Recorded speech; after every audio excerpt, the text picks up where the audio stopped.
17 वर्षीय राजू उदास और निराश जैसे ही नदी में छलांग लगाने वाला होता है, अचानक पीछे से आवाज आती है, रुको बेटा, तुम क्या करने जा रहे हो?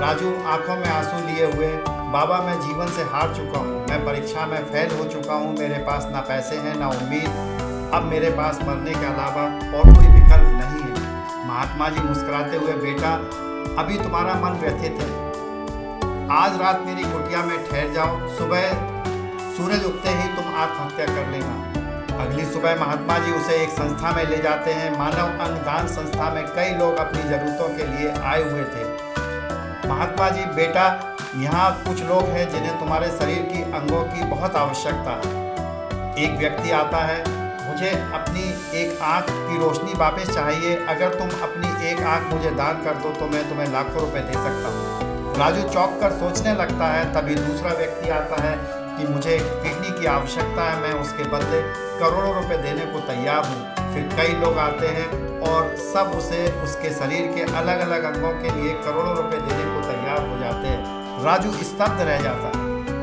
महात्मा जी मुस्कुराते हुए, देखा बेटा, तुम करोड़ों में बिक सकते हो, लेकिन फिर भी तुम खुद को बेकार समझते हो, तुम्हारी जिंदगी अनमोल है।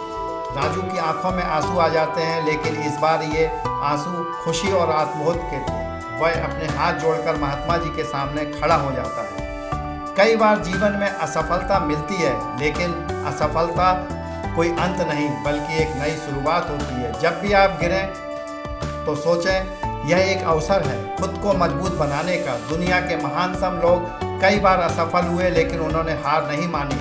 थॉमस एडिसन ने हजारों बार प्रयास किए, तब जाकर बल्ब का आविष्कार किया।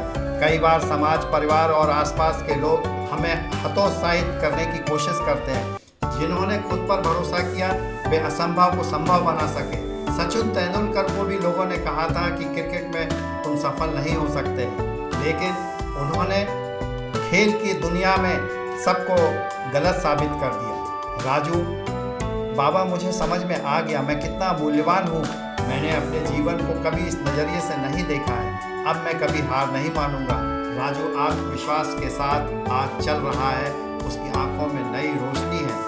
दोस्तों, हम सभी अपनी असली कीमत नहीं पहचानते। भगवान ने हमें एक अनमोल जीवन दिया है। हार मानने के बजाय हम अपने जीवन को सार्थक बनाने का प्रयास करें। याद रखिए, आप अनमोल हैं। अपने जीवन को सजोएं, आप बहुमूल्य हैं।